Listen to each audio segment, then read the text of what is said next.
Happy New Year. Happy New Year. Good to see y'all again. Yeah. We are back. Yeah. It is 2020. Welcome. We going up the steps with our purse over our shoulder. Y'all know that meme?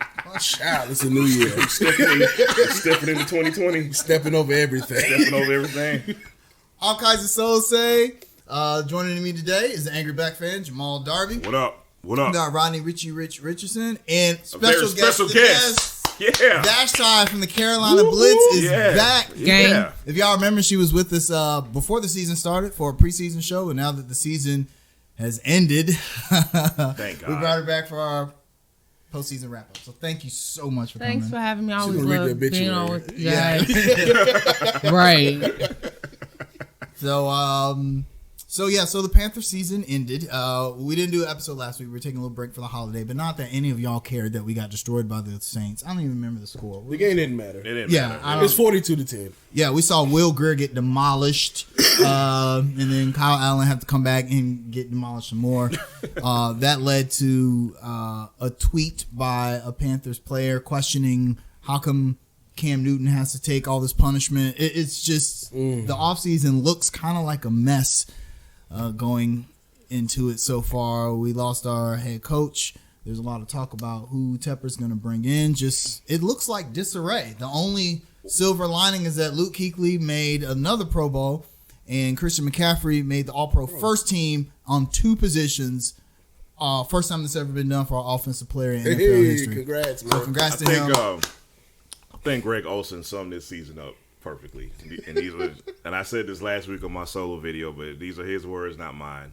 Organizational failure from top to bottom. Absolutely. I couldn't say it any better. Season full of missed opportunities. Well, I don't even know if the opportunities were even there, to be honest, to miss. Apparently the season ended on August the 22nd, Pretty much. 2019 against the Patriots. The thing is, during training camp, everybody had so much hope. everybody's won the Super Bowl. They brought in Gerald McCoy. Everybody was Definitely. saying that this defense was going to be scary. Cam Newton was finally 100%. He and Curtis Samuel. Or was he? He and Curtis Samuel were connecting, during training camp, and everybody was talking about how potent that duo was going to be. And then you had Christian McCaffrey, and then everything just went downhill. By last week in the matter of fact, I would say after that New Orleans game, the first one in New Orleans where they came back and beat them, I think that basically took the soul out of the Panthers. I remember in the locker room, Vernon Butler, we were in there, and Vernon Butler just let out a scream. He was sitting. What he screaming for? He was sitting at his locker. Get knocked on his ass. Is that what he's screaming for? Stop, And then he took his guys. frustration out on the Colts. Yeah, they punch somebody next game, but no. Yeah, he was sitting at his locker and he just let out this scream, and I think that game was the one that took the soul from the Carolina Panthers. Have you ever seen a reaction like that after a loss? I mean, I've heard guys yelling. People might be upset. Bruce Irvin is usually the most colorful one in the locker rooms after games, but not just a yell like of frustration. I don't think that I've heard that. It was like a Florida Evans, like damn type of. Damn. Was it kind of like that, or was It was just like it was a yell. Okay, Gotcha. It was a yell. I bet the other players were just like, man, if you don't shut up. Everybody was frustrated. I can see Luke just like come on, man. Everybody was frustrated I though. had a good season. It was a lot of frustration abound. I think we all felt like going into the season, the Panthers had the talent to compete, so there were some opportunities there. Yeah. But one, and this is true for every team in the NFL, you can't win without a quarterback. That's true. You just cannot. Your quarterback either has to be able to manage the game well enough for your defense to dominate, or they have to lead the offense. And we know as Cam Newton goes, that's how the Carolina Panthers go. It's been like that for 9 years, and this was no different. And when we saw in that first game against the Rams, he couldn't plant that foot to get into those throws. Right. I think we all said, the quote of the year, the foot is not such. Well, but Cam can shoulder no pun intended, a little bit of that blame because he, from his own admission on his YouTube video, he was the one who said, "No, the foot's good. I'm good to go. I can go out there and I can throw passes." But I can see you that you're not good. I know, but you had that warrior who's mentality. Who's gonna tell Cam Newton? His coach. His coach, like his GM, his owner. This is Cam Newton. Cam Newton's still a Carolina Panther. Them guys are all gone. That's what I'm saying. It's But funny you mention that because if we go back to the Amazon series from last season, David Tepper himself said, "Hey, something's obviously not right with this guy." Yeah. And it obviously didn't take care of itself in the few months between last season and off season this season. So if your owner clearly sees that something is wrong with you, it's time to put your foot down and say, "Man, you know what? We don't think you're good right now." And then am I right? Am I wrong? no, I don't disagree, but it's just Cam Newton's personality. Cam Newton is gonna die on the shield. He's and I think, but you don't have to let him die on the shield. Well, I think he built up enough trust. I feel like with the organization where they're gonna trust. What he's But you hear time and time out, even coaches will say. Even with Christian McCaffrey, there was a lot of talk this season about his workload and was he doing too much? And Christian will say, if you ask me, I want to say I want to be on the field. Whether he's gassed or tired or hurt or whatever, these guys are always going to say, I want to be on the field because they're competitors. Right. They're warriors. So you're not going to tell one of these guys who clearly wants to be on the field that, okay, you know, sometimes it's going to take a voice of reason, somebody from the outside looking in, like a Coach Rivera, who had been there. You know, he was outside of Belichick. He was the most tenured coach in the league, right? Right. So you're going to it's going to take somebody like him to sit you down and be like, bruh, like, you're not good. You need to chill. And in the long run, this is going to be better for you. It's going to be better for our team. So I feel like the organization has to shoulder some of the blame for what's happened with Cam Newton and these injuries. Quick question for you.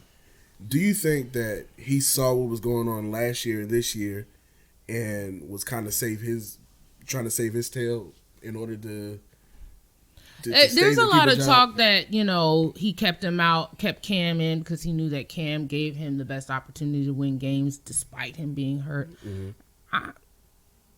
I think it probably was a combination. That's how I see it. Which leads me to my next question. Was it the best thing for the Panthers for Cam to sit? Obviously, for Cam's long-term health, it's always best for players to rest. But when we see the rise and fall of Kyle Allen and how poor quarterback play, when he played poorly, led directly to losses, was the best thing for the Panthers to try and shore on with the 80% Cam, or was it just we were just doomed to fail from the start? And what was a bigger detriment to the Panthers this season? Offensive play, particularly from the quarterback position, or that run defense? I'm going to say it was best to let him sit because here's one thing we're not talking about is that terrible offensive line that both quarterbacks had to play behind. Absolutely. So if we're looking at long game, if we're looking at long term, in the long run, it was because the thing is he clearly wasn't right the first two games he played, and you risk him even further injury playing behind that terrible offensive line as you keep him out there. So this season was going to be a wash either way. Now, hindsight is 20/20, obviously, man. But if we look back at it now, man, how far are we really going to go with an unhealthy Cam Newton and this offensive line? So I had a question. Do you think they should have tried to upgrade the backup quarterback position? I think so. Like there was a cap out there. But see, what happened was Kyle Allen came in and they went on that win streak.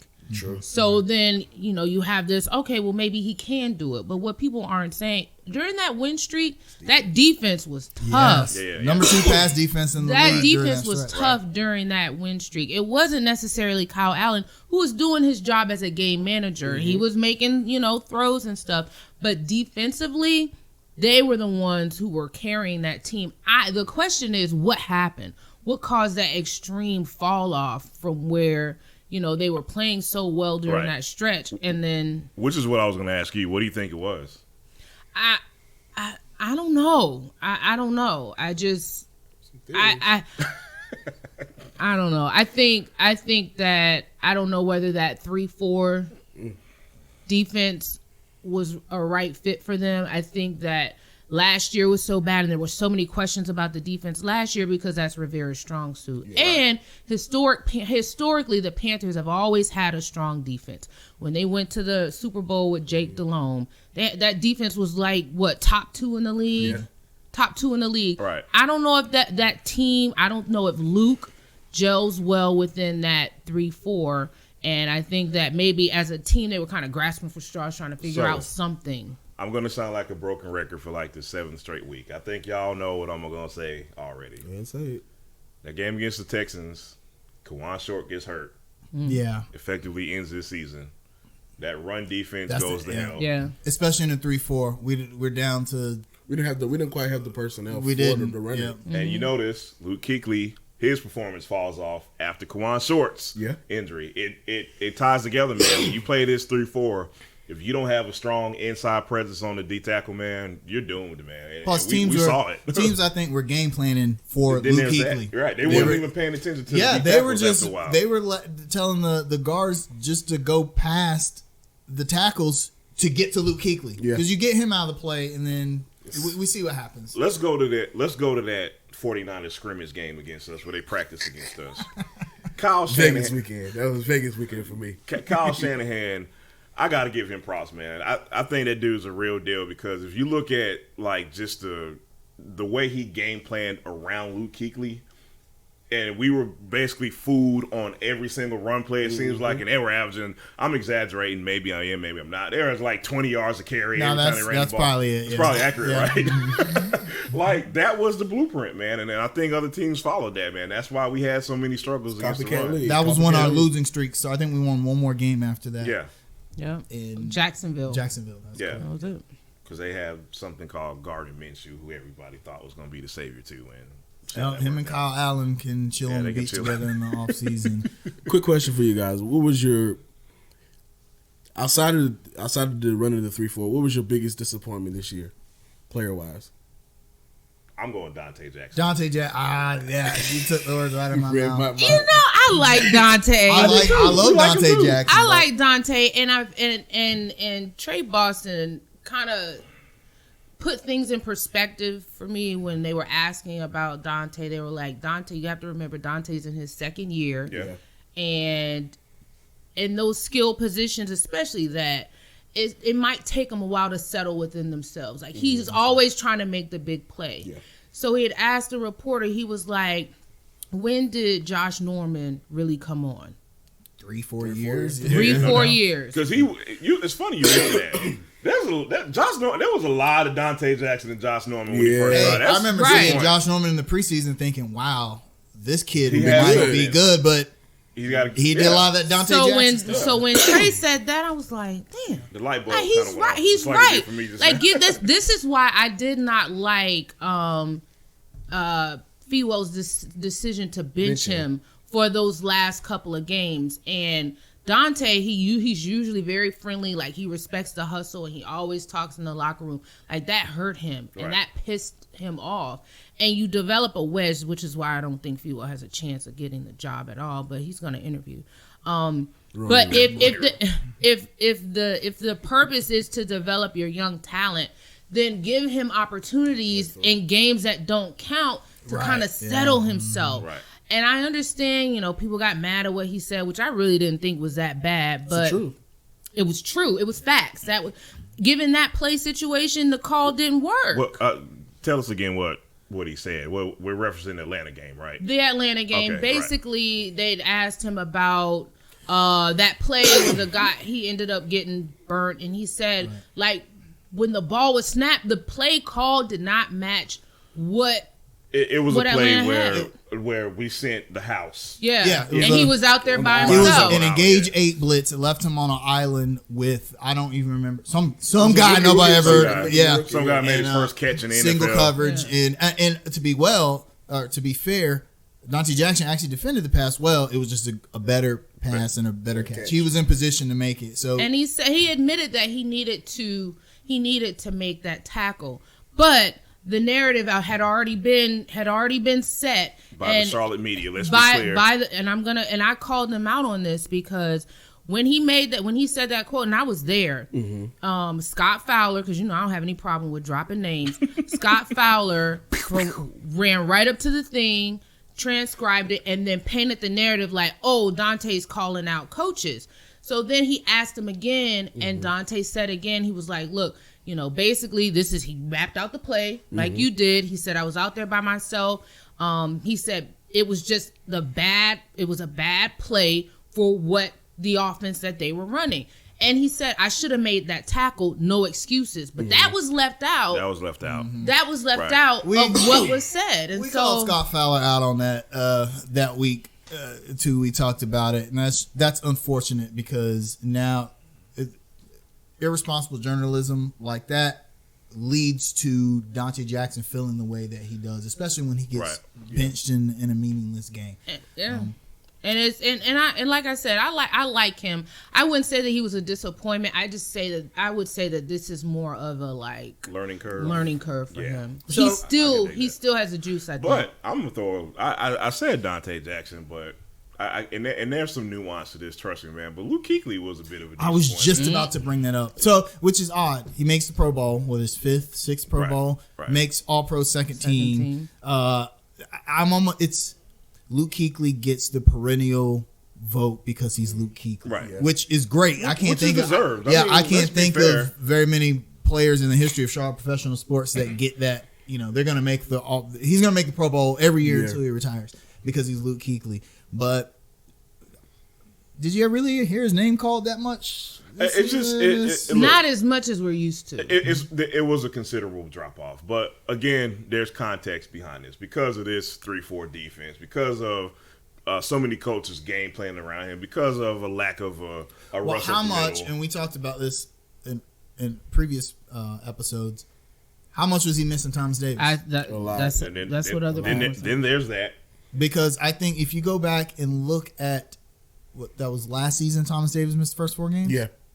Look at Luke's numbers those first 4 games. And then after those. And then when Thomas Davis comes back, you got to think Luke Kuechly came into the league playing on the left side, a position that he wasn't used to because John Beeson was still here, and TD took him under his wing. Yeah. John Beeson leaves, Kuechly moves to the left side, or moves back to the middle where he's a natural fit.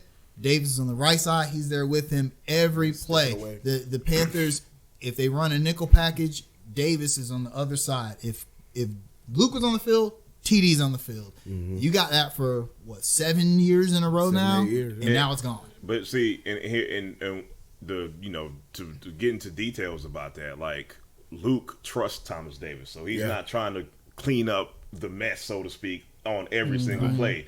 You got this rookie who's more of a speed rusher than he is like pass coverage or run defender, whatever. Luke trusted Davis. Brian Burns, we love him, don't get me wrong, but that inexperience to that position, that also affect how Luke Kuechly plays on the field as well. So also, Shaq Thomas had a great season. I thought he had a pretty good season, but was he worth that extension? Yeah, I think so. It's just that the chemistry between him and Luke is not like it was with Luke and Thomas Davis. Right. But some of that is on Luke too, because Luke has to learn how to trust the guys around him more. No, and like Thomas took him under, and I don't know whether he's taking these guys under his wing like Thomas took him under. Mm-hmm. I really can't tell that from locker room interactions. But if you don't trust these guys, you have to teach them so that you develop that type of rapport where I can trust you on the field. Yeah. But I think you made a good point. Like Luke did not have the season that we're used to having from him, and maybe it was a trust issue with the guys around him. And I got one more name. Curtis Samuel. No. That's the second. The Gucci King. Who's that? Gerald McCoy. I can't add him to that list. Oh man, he had it. I think after the first 2 or 3 games, he got settled in. Yeah. Plus, he was coming from a 4-3 defense. This was new to him, new coach, new team. I mean, look at what game was that where he got the Green Bay game? Green Bay game, yeah. Look at how he played that game. He honestly, the play he made at the end of the first half, to essentially keep them from scoring, kept us in the game. We ended up losing, but you know what? You know, there's a question that just popped up in my mind. I want to share this with y'all. I don't know why the hell we go out and we load up on all these D tackles and we play a 3-4, and then you don't even play the guys. Like, where the hell is Poe? Where the hell is got injured.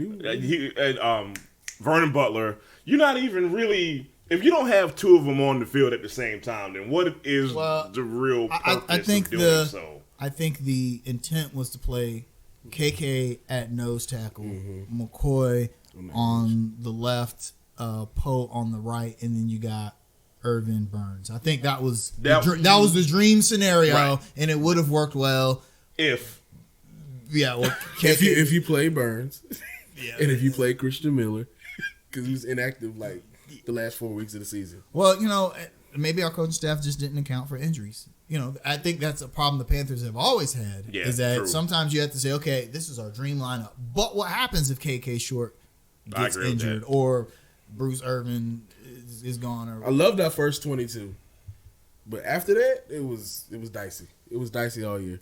That's why I didn't pick them to make the playoffs. I knew injuries were going to happen. All right, so let's flip it some. Who was your surprise rather than a disappointment? Vashti. DJ Connor, but not. Okay, I feel you there. Yeah. Explain. I didn't expect him to have 1,000 yards with the quarterback situation. Good. Yeah. Good point. And the fact that Chris McCaffrey is right, and the fact that Christian McCaffrey was he was in over 90% of the snaps, and he was 80% of the offense, I think. So for DJ Moore to have 1,000-yard season in the midst of that was a surprising thing for me. Although I knew that he had the skills and the talent to do so. 1A would be Bruce Irvin. I think Bruce had a good year, and you know what? Bruce is a G. Like, Bruce is probably one of the most gangster one in that locker room.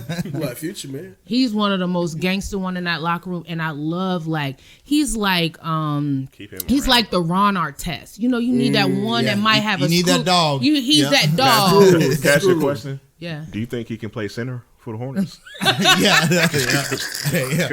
Come on over. Go ahead, I think you need one that's just like one that may be on edge, one that's just might just go stow somebody in the face, and you know it, and so you just he brings the crazy, and I think that you need that, and he had more juice in his tank than I thought he did. So gotcha. That was going to be my pick, Bruce Irvin. I was really surprised. I thought not that he was washed, but you know, he's on the other side of his career, playing with Seattle. You know, he had some great years there. What was he really going to bring to us? And it was like, if somebody was in the backfield against the quarterback, it was like Bruce Irvin was right there. I was like, wow. No doubt. I actually thought Trey Boston had a pretty good year, man. He did. He was kind of my surprise. And even these last 4 or 5 games we were really terrible, man. I thought he was the bright spot, at least in those games that we just looked bad. So Trey Boston's my pick. Surprise! I'm in a negative mood.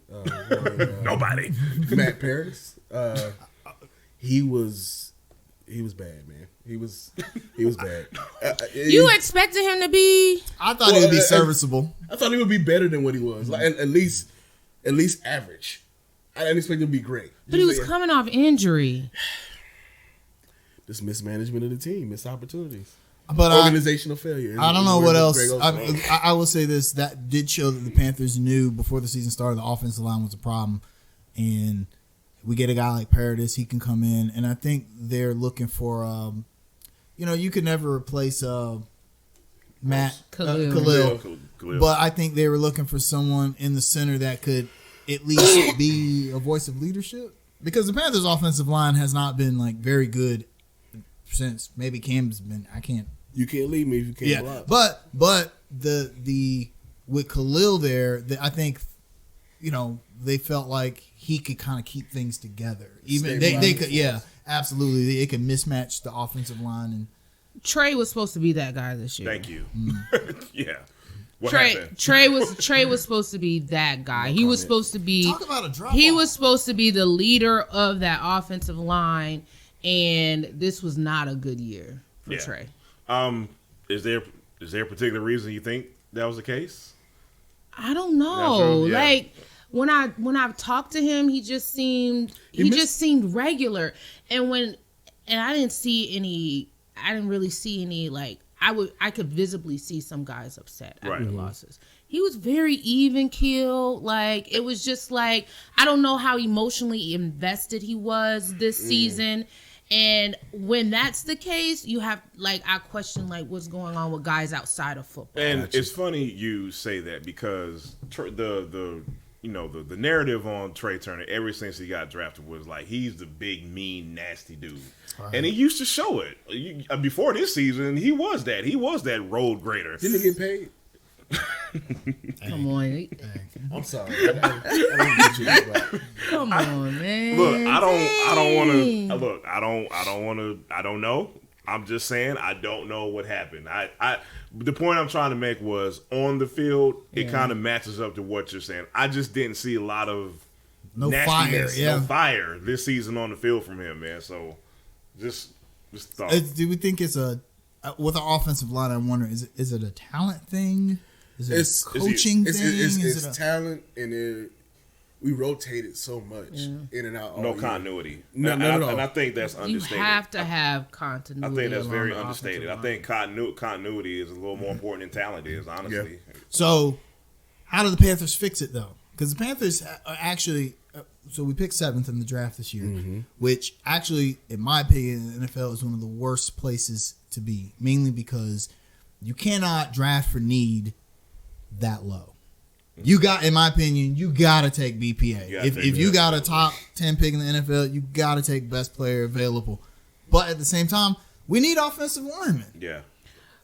Greg Little, what do you guys think? I'm concerned about the concussions, man. Like, that's tough. It was 3 this year, 2 or 3. How many games? I think he might. I don't even know. He played about 4 or 5, maybe. Not many. For offensive linemen to have a history of head injuries. Just somebody scary. Compared him to Ota. Y'all remember Ota? Oh man! So that's not an accurate comparison. Ota was really good when he was on the field, though. Well, because I don't see Greg Little out in the club, so I don't know if that's really accurate. Jamal, come on now. I'm sorry. You're so petty, Jamal. Come on. I'm just saying. When I go out, I don't see Greg Little. You're also older now.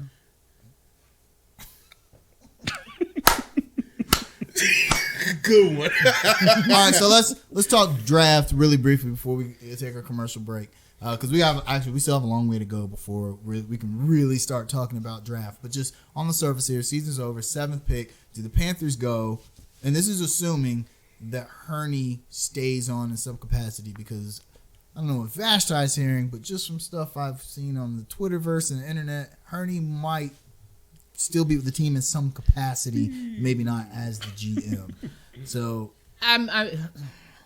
I was in the meeting with David Tepper when he fired Rivera.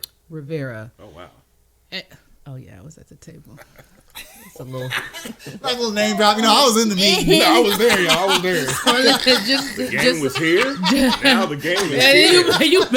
You better know. So. From what I sensed, Hurney may stay on in some capacity, but he's gonna have somebody looking over his shoulder. Like there's gonna be an assistant GM or Tep is gonna bring somebody on, one of his guys on. I don't know if he's gonna get rid of him, but he did mention an assistant GM. Real quick, interesting thing that I read on ESPN this week: of the 12 playoff teams in the NFL, 6 of them, their GMs were selected by the coach. Or the coach themselves is the GM. That's very telling. Yeah. And the article specifically stated, it talked about Carolina, would our new coach want to bring someone in? So I could see that. The new coach saying, okay, I like Hurney, but this guy, have more relationship with this guy. Bring him in and he can help. So if you're going to clean house. Like, And I be consulted. Yeah, make that first pick and then lock him in the car. Okay, so I was gonna leave my next thing. First, Hurney's draft record in the first round is legendary. Yeah. I mean, think of all the future Hall of Famers that he's drafted in the time here. So, number 7 pick, Hurney stays on. BPA or need? BPA, because you can always just sign somebody for need. I always like Matt Paradis. Well, look. Really good players don't hit the free agency. I just don't think they don't. Yeah, but you just can't reach when you draft, man. That's true. Dangerous. Ask the Hornets. You can't I don't know if you guys remember how angry the fan base was at the Luke Kuechly pick. People were mad. People were mad at that. They pick. were mad at that pick. And now it's like if you say something about Luke Kuechly, you might get shot. Yeah, so right. it's like. But I don't think people that. I mean, he played at Boston College. Like, who watches Boston College football? I did. No. Man, whatever. Were they ACC team? Most people don't. They're ACC Most team. people don't. I know that white guy was making all that tackles against Clemson. Like, he's good.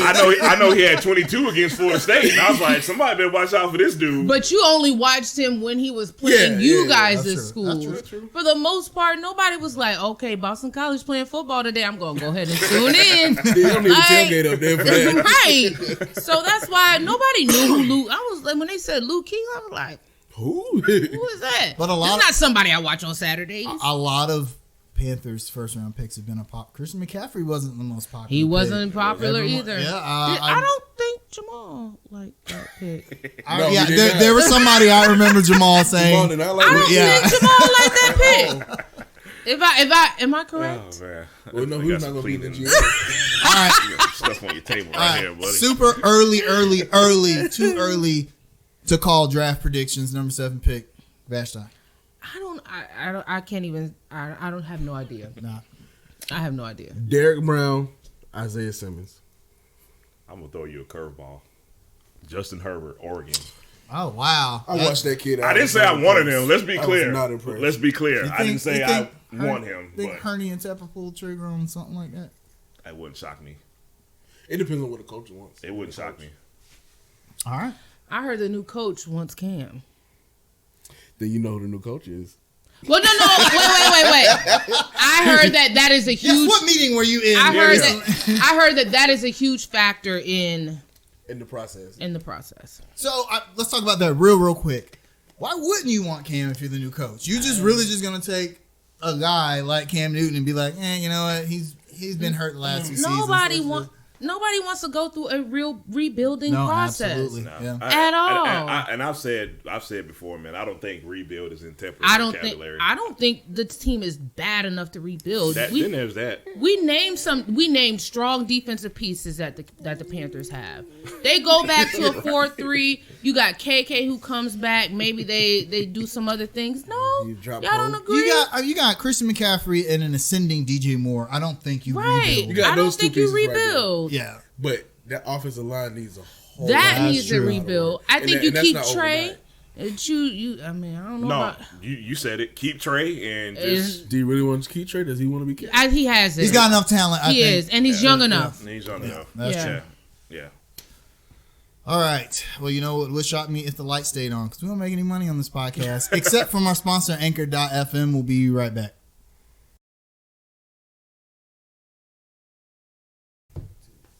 And we're back. We're doing our Carolina Panthers season wrap up with Jamal Rodney, Vashti from Carolina Blitz here. We've been talking about whether or not the Panthers need a rebuild, missed opportunities, all kinds of stuff. But speaking of missed opportunities, we're going to talk about upcoming coaching opportunity. There's a vacancy for the Carolina Panthers. Ron Rivera was fired. What week was that? Week 9? against the Redskins. After the Redskins. Against West Meck. Okay. You The irony being that Ron Rivera has been named as the new head coach for the Washington Redskins. Ain't that Great. Wow. That's actually a good fit for him. I could see. He has control. That's what I like about that. Well, He has control. the problem with the Redskins is that there's never been any modicum of control there the last few seasons. So they bring That's an in understatement. they want to bring in someone like Rivera who is going to put his stamp. So when your owner comes in the press conference, Thank you. It says "Happy Thanksgiving, y'all." You really think you got control?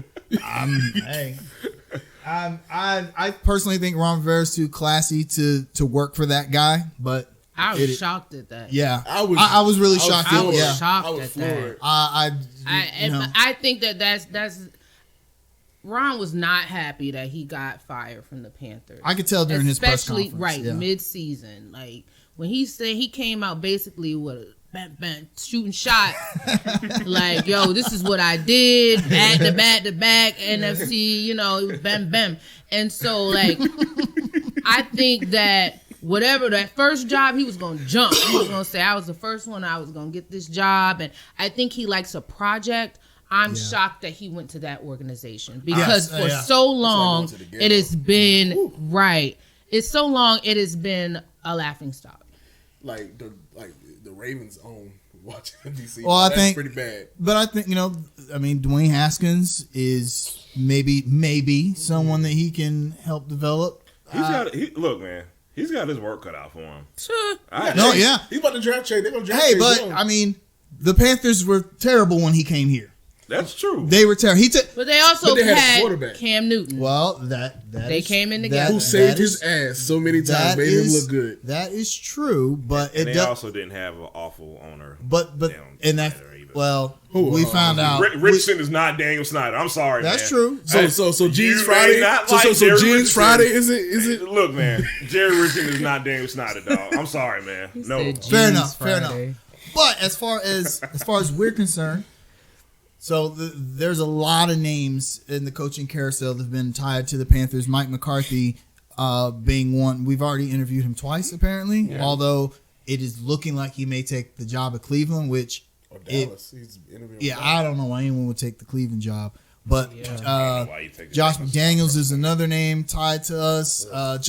There's probably the most attractive coaching position in the NFL right now is the Carolina Panthers. So, is it? I don't know. I don't know. Think about the other. So besides Dallas, okay, I was gonna say, and even if you look at the Giants, Jamal, we know you abhor the Cowboys. Look, you want to work for Jerry Jones? Plenty of people do. Really? Well, exposure. Look at their team, though. At least it's look not at the offensive line, man. I don't think anyone wants to work for Jerry Jones as much as they would want to coach the Dallas Cowboys. And to be fair, and have Jerry Jones meddle in every little thing you do. But I think players, coaches, they feel like they can overcome that. That's how Ron Rivera feels with Dan Snyder. He probably feels like, you know what? And then the New York Giants job isn't that bad to me. Largest media market, a stable franchise, and then you got Daniel Jones, who's not a bad young quarterback, right? And Barkley, Saquon. So I don't know if probably third. Well, I think the coaches also look at who do I get to coach. Yeah, and that's a big thing. It. If you look at the Carolina Panthers, you get to coach Luke Kuechly, Cam Newton, Christian McCaffrey, 24-year-old Daniel Jones, DJ Moore. You have the Panthers. I think it will be easier to win more quickly with the Panthers than it will be to go to like the Giants or someone. I agree. Dallas, maybe. They have a lot of good talent at Dallas, but the problem with the NFC East is all of those teams, even when they're all bad like they were this season, there's not a big gap that separates them. And I think Philly is definitively better than Dallas. I agree. They proved it this year. Healthy. So. Yeah, injuries. Just like the Saints are definitively better than us. We're probably the third best team in our division. I think talent-wise, maybe number 2.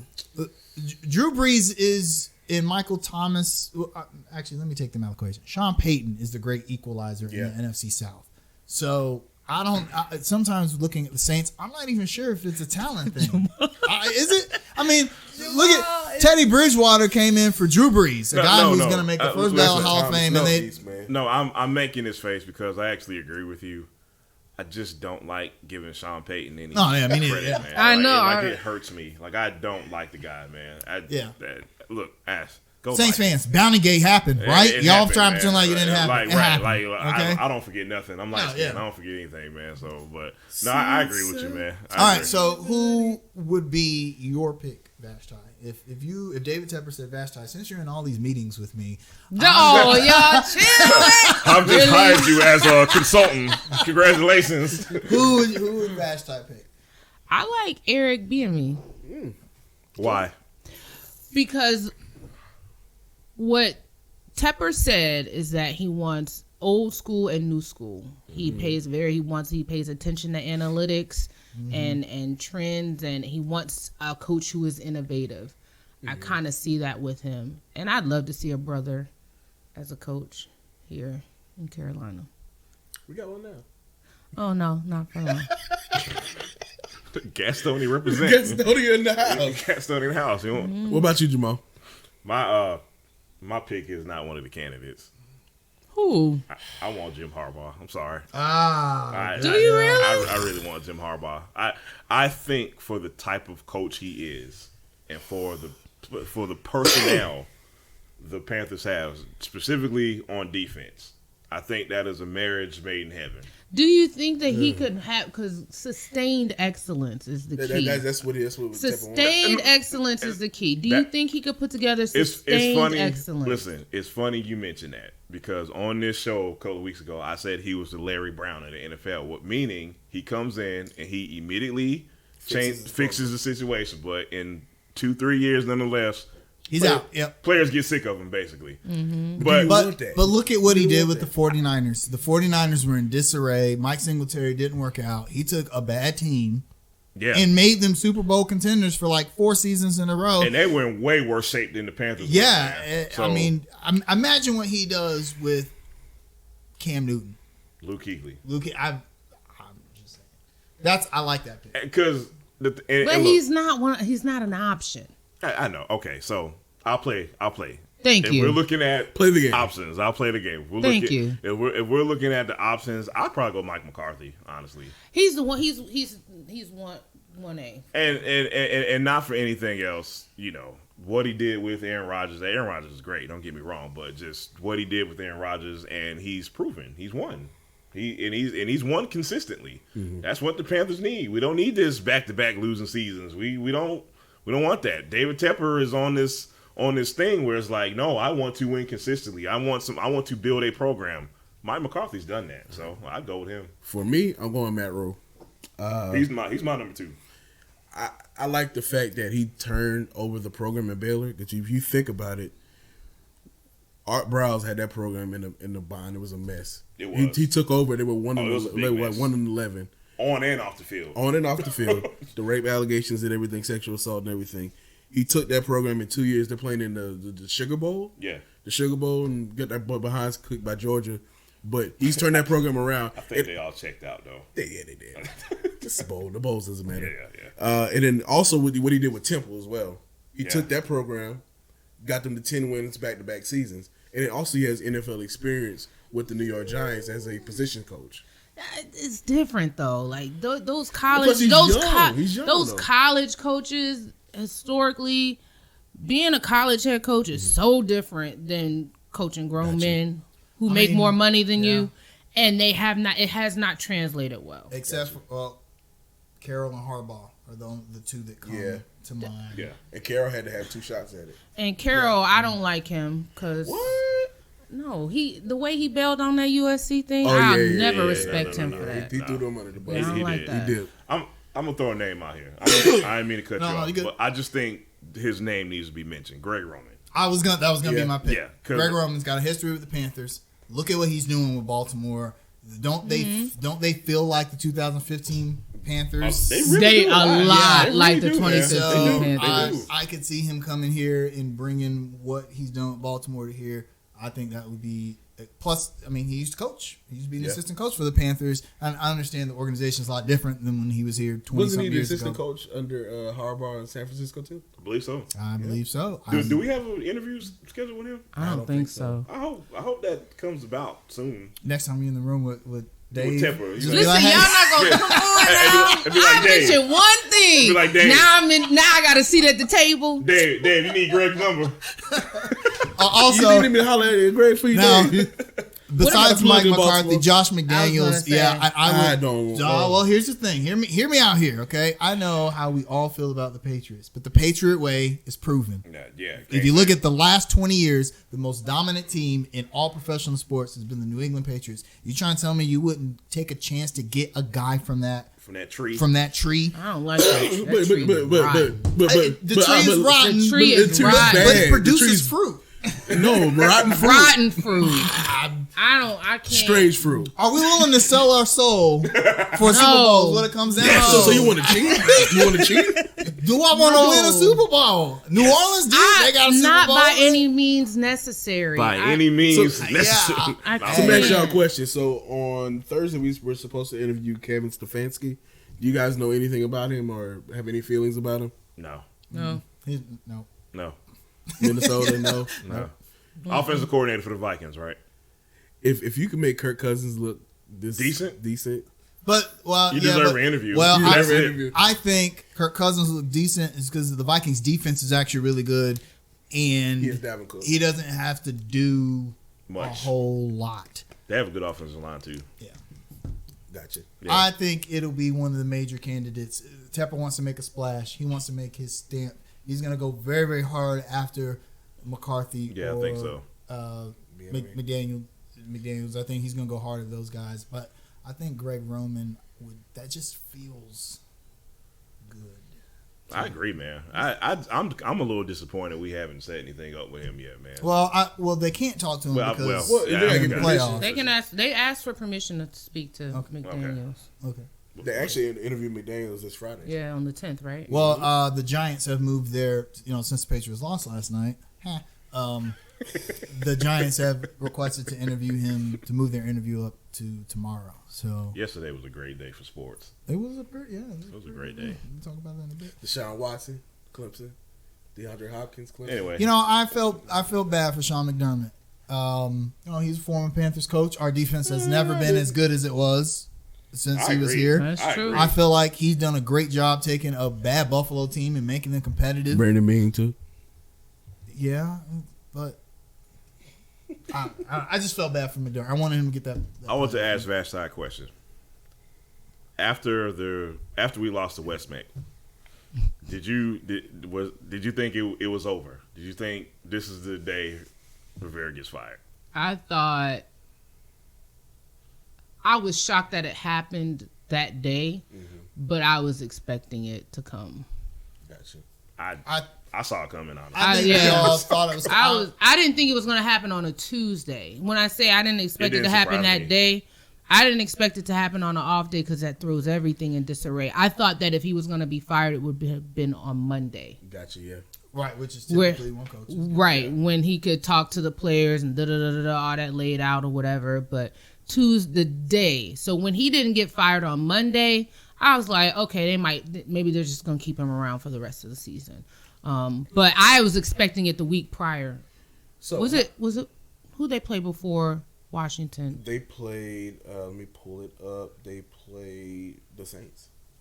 That was the Saints game. Oh. 31-34. Yeah, because I remember us saying that if he won that game, regardless of how the rest of the season went, he would have stayed. That would have been a huge win against the Saints and it would have kept them in playoff contention. Yeah.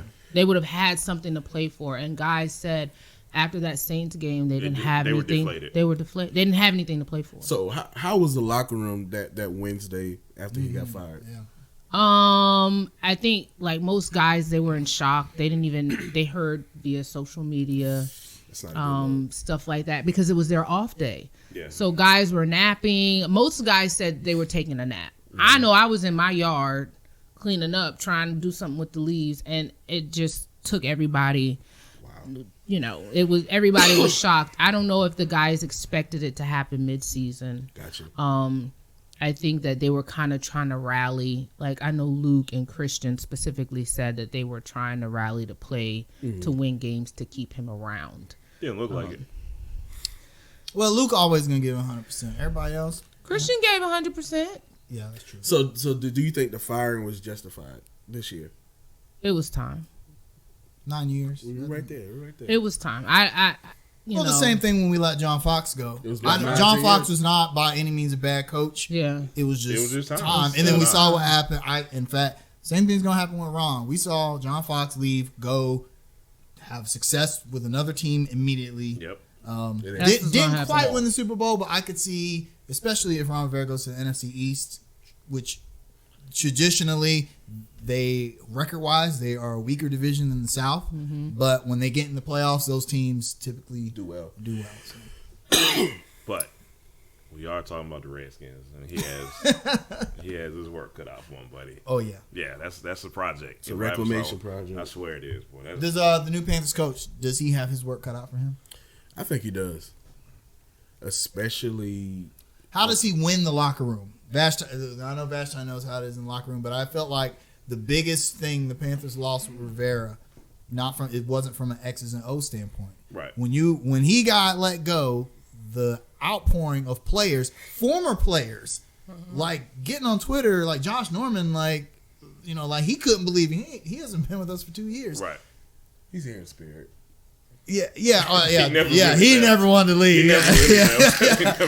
He He should have never left. Nah. Well, it's a different discussion. Yeah, hey, get him in. So, but how does the new coach?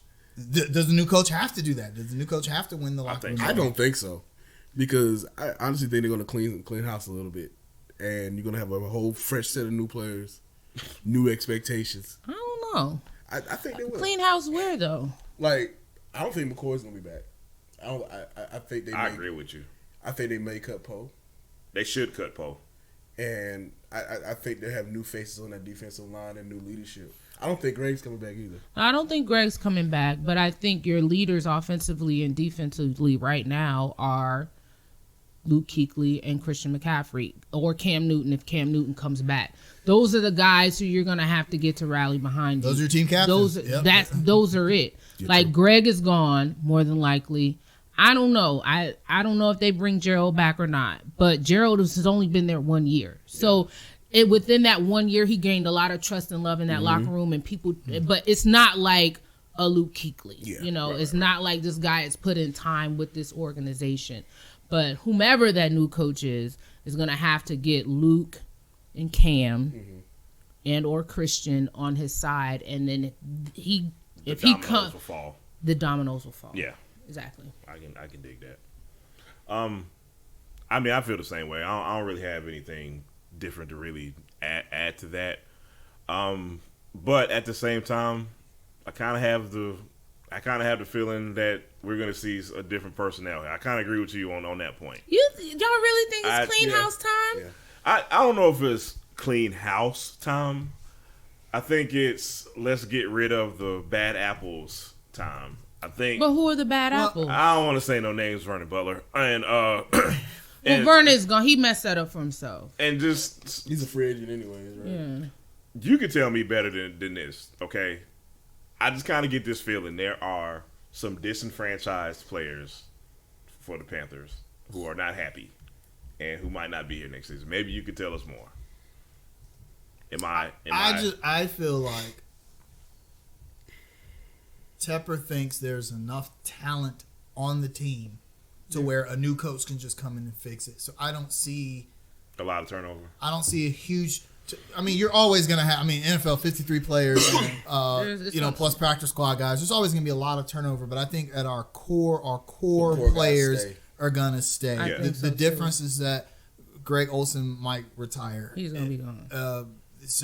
I think Gerald McCoy is cheap enough, and I think he's good enough. I think him and KK, if they go back to a 3-4. 4-3. Please. I think you gotta give them a season together. You mentioned that Green Bay. Gerald has at least he got two good seasons in the tank. KK and I think defensively, I think that they have pieces there where they could be a really good defense. Mm-hmm. And the X factor is Cam Newton. That's it X right factor there. on that defense too. Are you gonna pay Bradbury? Pay him what? You don't. Well. So you want to start Dante? No. I like Bradbury. Mm-hmm. He's a hard worker. He wants to get paid like an elite corner. That's the tricky part. Right? That's the tricky part. But look at his numbers. That's the tricky part. That's the tricky part. I think you got to pay him because every week He's going against the best wideouts in He the did league. not look good toward the end of the season. Well, but I think he probably checked out like everybody else. Yeah, did. I think that was just a byproduct of the defense as a whole, especially the run. So here's the thing: when your run defense is bad, it affects your secondary Everything, because the secondary is now thinking, do I need to push up into the box or do I need? And teams just they took advantage. They abused us especially the Saints. with that. Yeah, like y'all don't know what we're gonna do next. Right. So I think you take a gamble on paying Bradbury. You got a guy, especially if you go back to a 4-3 defense. Yes, especially if you do that. For 6 games, he's got to go up against Michael Thomas, Julio Jones, and Mike Evans. That's and Godwin too. Top 5. Yeah. Well, that's Dante Jackson. Yeah, and Godwin went nuts. So that makes alrighty then. All right, and fans, by the way, Eric Reed is not a cover safety. Stop talking about how he is in pass coverage. We didn't get him for that. He's a box safety. He comes out in the box and he blows guys up. That's why he led the league in tackle, or second on the team in tackles. Excuse me. Eric Reed, when he made the Pro Bowl, did not make it for his coverage numbers. He's not cover safety. Right. That's Trey Boston's job. But people keep confusing that for some reason. Yeah. well, you know, because Eric Reed. Yeah, well. Yeah. Because of Eric Reed. So. Yeah. America. So, some of these Hornets. We're gonna take a real quick break. We're gonna come back and talk about the only Charlotte team undefeated this decade. We'll be right back. So, if you go to NBA.com, and maybe I think it's NBA.com, look at the standings page. There is a section that says Tank Watch. Yeah. It shows, really? all the it's like a reverse, like a reverse standings. Yeah, but you know who's not on the list? The Hornets. The Charlotte Hornets. We're not on the tank list. Not on the tank watch. Yeah. I don't know if I should be happy. We got our 15th win of the season last night with a 23-120 win, overtime win over the Dallas Mavericks. A game in which we had like an 8% chance of winning, 8.5% chance of winning. And Terry Rozier had 29 points, 6 rebounds, 8 assists. Devontae Graham had 27 points, 13 assists, I believe. So, and that's our second win in a row. We beat Cleveland a few nights before, so we are undefeated for the I got a fact decade. for you guys. What's the fact? Hit me. What you got? Terry Rozier isn't worth his contract.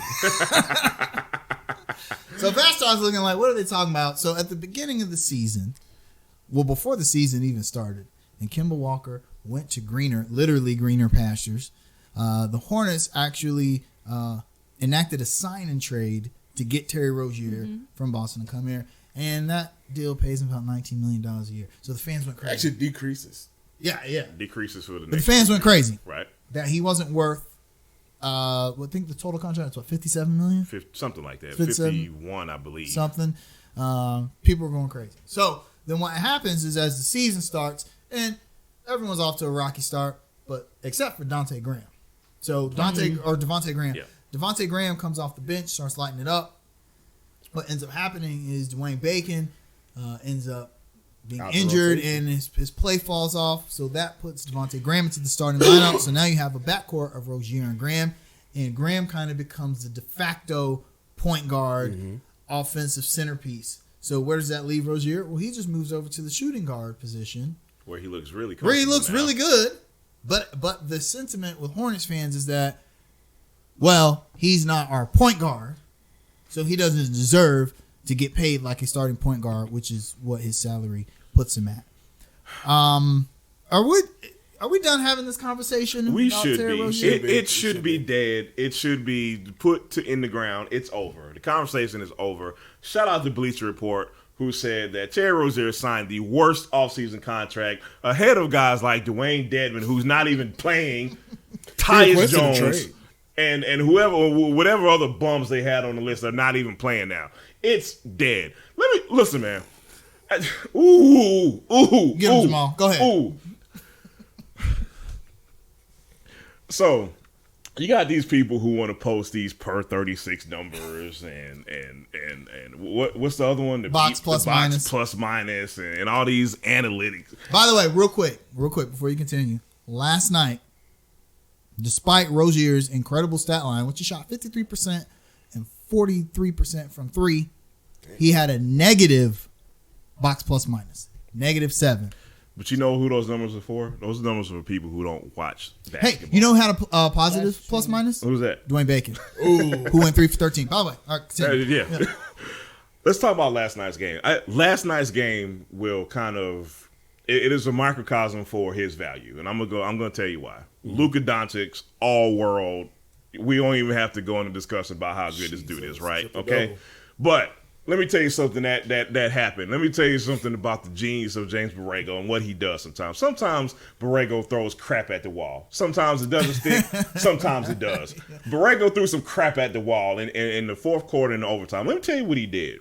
So the Mavericks were coming down the court, and they were involving Luka Doncic in every single pick and roll situation, and it was either involving Devontae Graham or Terry Rozier. So what James Borrego did, he's like, all right, cuz, you know what? I saw that Rozier defended Luka Doncic pretty well on the last couple of possessions. So what Borrego did, he's like, all right, I'm going to make a switch. I'm going to put Terry Rozier on Luka Doncic, and we're going to see how it works out. You're not going to ever stop somebody like Luka Doncic. Let's be perfectly clear about that. But what Terry Rozier did, aside from scoring critical points in overtime, he really contained a talent like Luka Doncic in overtime. And that's ultimately what led to the Hornets winning the game. So the point I'm getting at is that he's worth every penny because he has the kind of guts, he has the kind of competitive nature, he has everything that Michael Jordan wanted in Terry Rozier, and games like that is why it paid off. The conversation is dead. Stop it. He's worth every penny. What about, we played devil's advocate here. Y'all know how I feel about Terry Rozier. I'm happy with the signing. But is the idea that the Hornets cannot sustain a small backcourt valid? Because I kind of think that it kind of is when you got two guys who are under 6'3" playing your backcourt. What's going to happen when Bradley Beal comes to town? Well, here's the next year or DeMar DeRozan. No. It's definitely valid, but there's a but. Now, look, man, this is not going to happen every game. Let's be clear about that. You look at what Rozier did against Luka Doncic, man. It's just like, that's true. Isn't that really a big of a deal? But it is valid, and I even complained about that a little when there was like these little murmurs of Chris Paul, how ridiculous that was coming to Charlotte. And I even mentioned you don't want to start 2-point guards essentially, but I'm going to tell you why this is even a good problem. You got two good assets. No, there's no rule saying you got to keep both of them, man. You got two good assets, and if it gets down to the offseason and you got to make a decision, trade them. You got a good problem to have. So absolutely. I don't see it as, and not to mention, it's not like we're competing for a top 4 seed in the East or anything like that, man. So it's just not a big of a deal. It's just not. I see that as a good problem. So a local publication recently posted an article that suggested that maybe it's time for the Hornets to start Malik Monk over Terry Rozier. What a joke. Malik Monk is 6'3". Terry Rozier is 6'3". So about 6'2". So the idea behind the article was that Terry Rozier coming off the bench and bringing his offensive production with him off the bench would actually help the Hornets by giving them an offensive spark off the bench, and seeing starter minutes would help Malik Monk realize his potential better than the way he gets his minutes right now, which admittedly is inconsistent, although Malik Monk is 5th on the team in total minutes. But his minutes are inconsistent because I believe he's a situational player. A lot of people disagree with me on that, but I agree. But he is. Why? Yeah. How do I know this? Because he only comes in certain situations. So my thing is, do you really want to sacrifice Rozier's 18 points a game for an unknown? Maybe for what? For what? And Rodney, what you got? This reminds me of like the Lynn OnlyFans back in 2014, 2015. Yeah. Monk has a worse 3-point percentage than Michael Kidd-Gilchrist. He does not stretch. No, the floor. I can outshoot Michael Kidd. No, I'm just kidding. I can't. He cannot stretch the floor at this point. I like the way he has been playing, adjusting his game, gained the muscle, taking it to the hoop. Looks real good going to the basket. Real good. He still makes terrible passes. Still does incredibly dumb things. He's like a microwave.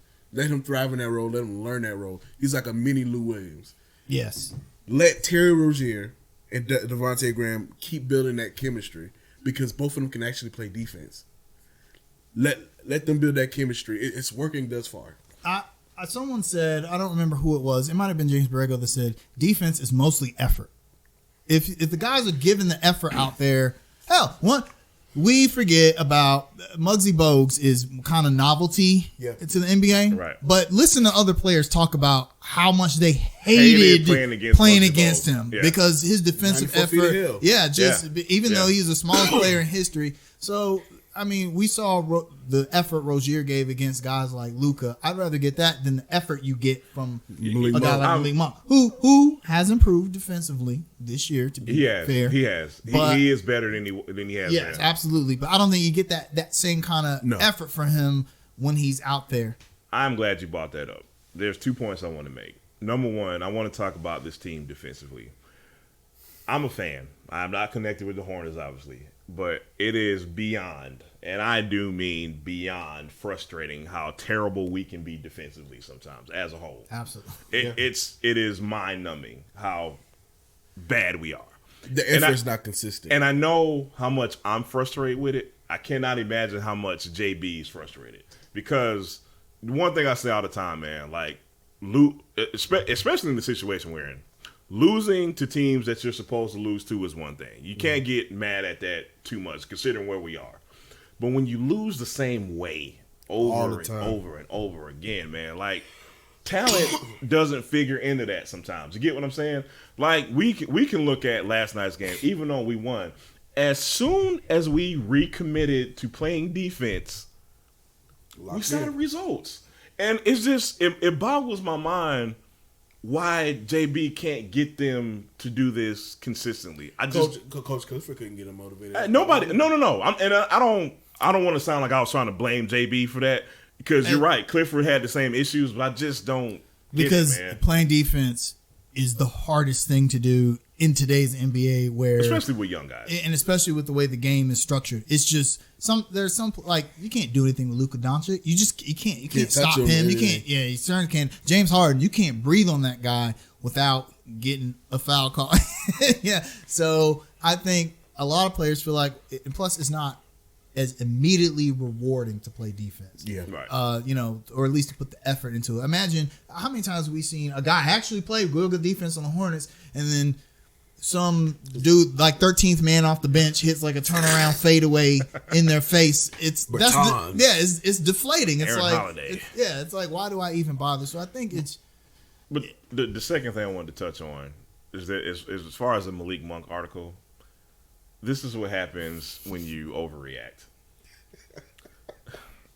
Malik Monk had a good 2 or 3 game stretch, and all of a sudden it's like, hey, you should start the guy. Can we get more of a sample size before we start? I mean, come on, man. All right.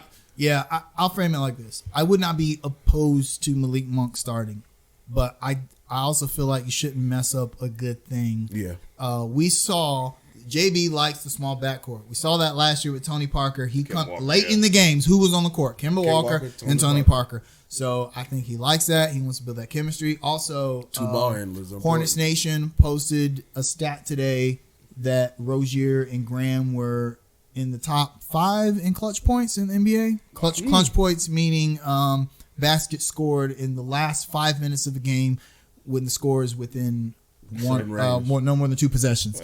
Well, we don't have a lot of options, but we don't. But I think it just goes to show that, I mean, how much chemistry that they have and how much trust Borrego has in them. And in games like last night, it was apparent. Yeah. So, all right, let's go to fan Q&A. Ronnie got some questions that our fans. We hit on most of them. But from Anthony Badillo, he asks, do you believe that Eric Bieniemy is the favorite for the head coaching position? Vashti. Like I said earlier, I think that what he embodies matches what Tepper wants. Mm-hmm. But the only thing is, how will it translate as a head coach? Gotcha. All right. All right. And then Ray Anderson asks, knowing what we have now, do we draft a quarterback in the late round? Didn't they just draft the savior? And so trade up to draft? I am not a fan of drafting quarterbacks in the late round with the intent of them getting any significant playing time. Yes, there have been historically. You've got your Tom Brady's and your Russell Wilsons and your Colin Kaepernicks, but those are anomalies. Those are outliers. Yeah. Generally, you draft a quarterback anywhere past the fourth round. He's just going to be a career backup. XFL. Yeah, exactly. Yeah. So if you want a quarterback, you've got to do like the Colts did. You got to say, hey, Hall of Fame guy, it was a great run, but we really kind of want this young guy to build our franchise around. Peace out. Man. Get rid of him. You just use your top pick on a quarterback, and then you roll with that. Well, how would you feel if we drafted, say, Tua fell to number 7, if we drafted Tua? Who? Tua Tagovailoa. I know who, but no. I'm not ready to give up on Cam yet because the last time we saw a healthy Cam Newton, which wasn't that long ago. Look at what he did. People were like, "Yo, this might be another MVP season for Cam." And he's only 30. Like that's not 30 is old now. Not for quarterbacks. Tom Brady's like 42, 43. Yeah, Drew Brees is. How old is Drew Brees? Yeah. Like They're how all old? Cheat for them. The system is rigged for them. Well, they have offensive lines. But I mean, to me, for quarterbacks, 30 is not old. We're not talking about a running back here. I'm just saying the last time we saw Cam, healthy Cam, and Cam wasn't running a lot those first 8 games of the previous season. He was passing 73%. He was stats wise. I think it was first 6 games of last year. Yeah. His numbers were better than his MVP season. Yeah. It's not like he doesn't have the juice. I wouldn't let go of Cam for Tua. No. Gotcha. You feel strongly about that. It's like, who? He gonna kick in the door that Tepper's off. David. Let me holler at you, David. What are you doing? Y'all got jokes. Okay. So I got the final question, and then I have one. It's from Terrence Hatchett. Do you think the Hornets make any moves at the trade deadline? What's the biggest need of the team? I can answer that. They should not make a move. Yep. And they should just let this shit play out. Well, they do have a need. They got to shore up the 5. Yeah. That's if they could somehow gene splice Biyombo and Cody Zeller into the same guy. Yeah. And make him one decent fit. Like they do the Dragon Ball. Guy. Yeah. They do like the Dragon Ball fuse thing, and then we get Biyombo Zeller. That would be ideal. But we can't do that. So. But having said that, I don't think they need to make a trade to do that. That needs to be a draft priority or a free agency priority or something else. I'll say this. Ronnie has said this perfectly. Hornets fans, embrace the suck. Just let this season play out. Like that. You don't need to do anything. Don't screw it up. However, there's a curveball that I think may happen at the deadline. Marvin Williams has an expiring deal. Expiring deals are MKG. Teams have shown interest in Marvin and Williams. And Biyombo. You have all these expiring deals. Now, if Mitch Kupchak, if there's an offer out there that brings us future assets that he just can't say no to, take it. Right. Other than that, I don't see anything happening. And final question for Vashti. So Trey Boston made a comment about the Panthers would be stupid to get rid of Cam Newton, and he kind of threw the offensive line under the bus. Do you foresee a problem in the future if he's resigned? I got a follow-up question. No, I mean, there were guys throwing the offensive line under the bus in the locker room all year. That's great. That's awesome. That's awesome. He just waited to say it publicly after the season was over with. But I've heard rumblings about those guys not playing or not wanting to play all season. So it's not these from defensive players. Yeah. The offensive guys, they stick together. Yeah, so the offensive guys, but defensive guys, those I'm not going to drop any names because they haven't said it, but publicly. But yeah, he's not the first one to say that. And would that cause a rift? No, we saw that. Like I tweeted that last game. I know everybody wants Cam to come back, but y'all really want him to come back to this offensive line? Sure. Yeah. So my follow-up question, and I don't know how reliable these sources are. Let me preface my statement by saying that there's been these murmurs of a mass exodus if Cam Newton is not re-signed. How much merit is that? How much merit is there to that? I mean, guys still got to feed their families. Yeah. So if the checks are, but I do think it's gonna be hard for them maybe to get free agents if they're trying to add certain pieces. People are looking at what that quarterback situation is going to be. As I said, nobody, players, coaches, fans, really want to go through a rebuilding process, which is why the marketing team for Philly was so genius when they came up with that whole trust the process concept, because they were organizationally tanking, but they had got people to look, forward. Well, let me throw you a curveball. How much did it really work? Because they were dead last in attendance while all this was going on. Yeah. Nobody's going to come. But people, were dead last in attendance, but people had hope. And people didn't, their fans did not give up on them. But I'm not going to go look at a losing product. Yeah, I'm just playing devil's advocate. But from a team perspective, I didn't see Philly fans saying, yo, we suck, I'm dipping. No, they were like, okay, we're going to trust the process because that's what's been ingrained. NFL, I think, is a bit different. Nobody wants to be on a team with Kyle Allen or Will Grier. Like, we saw what that is. Really, honestly. Well. The guys are looking at that situation. So I have a real quick question. A few weeks ago, Greg Olsen made a comment. I don't remember if he made it to journalists or what. I think it might have been a post-game interview, but I'm paraphrasing here. I don't remember the exact quote, but he essentially said something about being in the NFL is more than just wanting to look cool or something like that. I was there. Who was he referring to? I have some ideas, but I'm not going to. We can talk about that offline. I don't know who he was referring to. You sure? Right. She's positive. I don't know. I don't know who he was referring to. Okay, all right. She's positive. Specifically, yeah. All right, fair enough. I want to talk about a real quick culture topic. Real quick. We spoke about this a little bit off camera. Vashti asked us, how dope was it a feeling that being from Charlotte, like we all are, and the hottest rapper in the world right now, he's essentially a Charlatan. Even though he wasn't born here and he moved here Semantics. like a lot. Yeah, he's a Charlatan. He was just arrested in Miami for a battery charge. No details really. He just went live, so maybe he's out. Okay, maybe he's out now. He was arrested in Miami for a battery charge. I guess he had a warrant out already. Dallas. Yeah, which is odd because he was just arrested in Charlotte last week for apparent marijuana possession after giving out toys to underprivileged kids. What is going on with the baby? Are they out to get him? Looks like it. Yeah, I think so. Looks like it. The hip hop police are real. They're everywhere. The who? Hip hop police. I think the real police. The real police. The real popo. Yeah, first of all, he has a history with the law right here in Charlotte.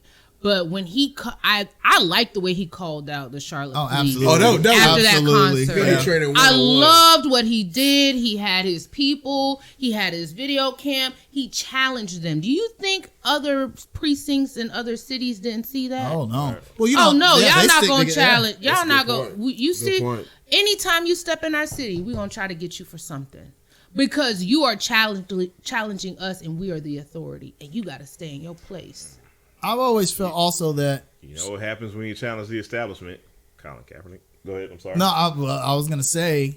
Rappers are different, though. Oh yeah. Him beating that charge, the prosecution or the district attorney essentially having no choice but to drop the charges because the story wasn't clear on why he killed that guy in that altercation. I think just kind of burns at them. Like we couldn't pin this on him, regardless of who was at fault. I'm not talking about that. I'm just saying that we all know that typically district attorneys will do whatever they got to do to make their case, and they couldn't make one here. So they might feel like we've got a murderer out there, the most popular music artist in the world right now, murdered someone. That's just how they feel about it. And he's not humble enough for them. Oh no, yeah, no. One of the black guys gonna be extra humble. Hell, he raps about beating the case. On it, and I'm not mad at him. Listen, Dababy, I like what you're doing. I don't follow famous people on Instagram. I actually hit the follow button on Dababy. Oh wow! I follow famous ladies. I bet you do.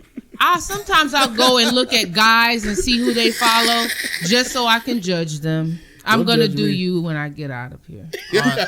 Well, Dababy, keep your head up, stay up. We hope that this is just a lot of famous rappers have brushes with the law. Let me say one thing, man. I would just if I have a word of advice, man, I would say number one, get the bad apples out your camp.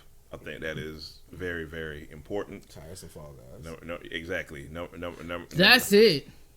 We hide the fall guys. Yeah. And number two, I would just watch your steps carefully, man. And don't let Stunner for Vegas freestyle. Did y'all see that video? Oh no, man. no. It was bad. If you need some real rappers, get that. Yeah. Anyway, all your friends can't rap. Bring your brand down there, baby. We don't need a Saint Lunatic situation. I would say, I'm sorry. Don't do that. I would say probably move out of Charlotte. No, he gotta stay. Did Why? Drake move out of Toronto? He was in Miami when that happened. He has Dallas. No.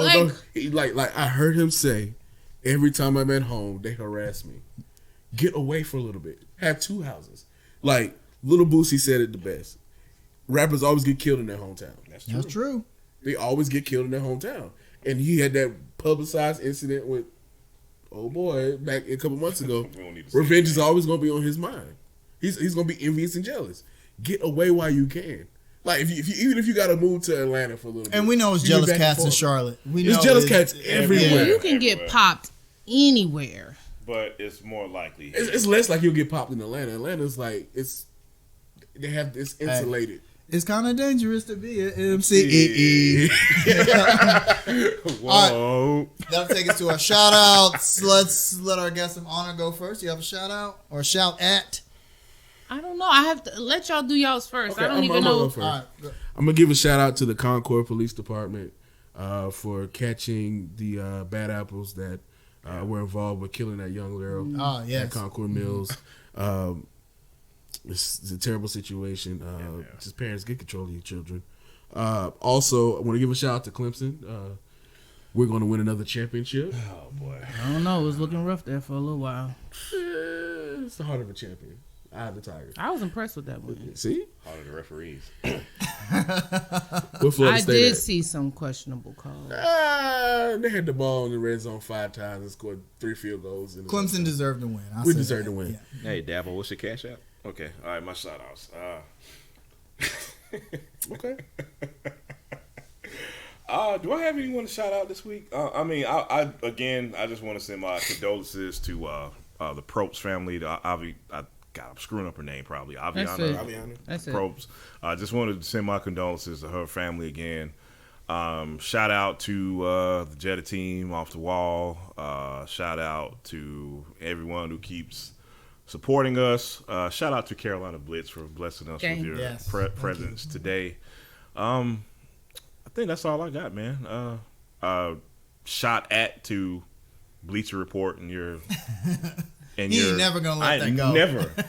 I'm a shot at to our haters. There's plenty of you guys. We see you copycats, and we're not giving you the time of day. Don't pay him no attention, man. You just did. I am. You're supposed to be like, yeah, say it. You don't call me out. I'm just sick of national media articles taking every opportunity they can to trash Michael Jordan and the Hornets. I'm over it. Absolutely. Yeah. I want to shout out all the Charlotte professional athletes who don't give up. It's tough being involved in sports in Charlotte. It really, really is. Our city is cursed. We go on a roller coaster Black ride. Cat's our mascot. Yeah, that's true. This past decade has just been a roller coaster of emotion for Charlotte sports.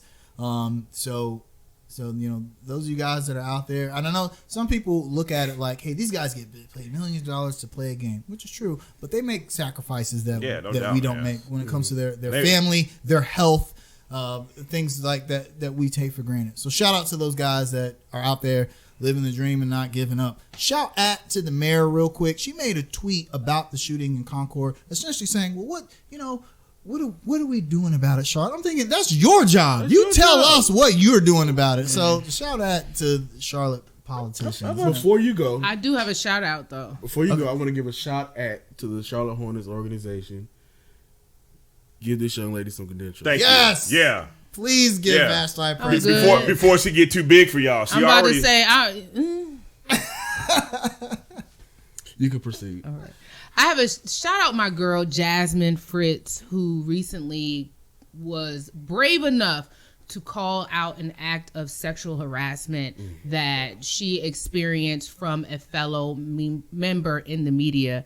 It takes a lot of courage to publicize what we as women in sports go through on a daily basis. So I'd like to shout out her and her act of bravery, and now that bad seed or that bad apple is no longer on press row with us. So wow, nice, outstanding. Nice.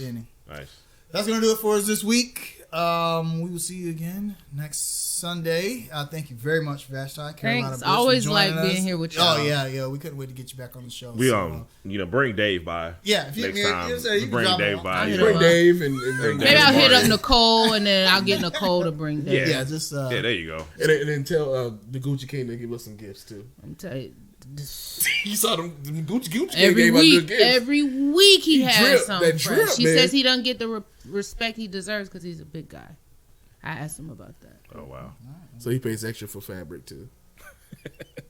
Y'all pay extra for that? Yeah, we pay extra for fabric. Y'all take care of each other. Take care of yourselves. We love you. See you next week.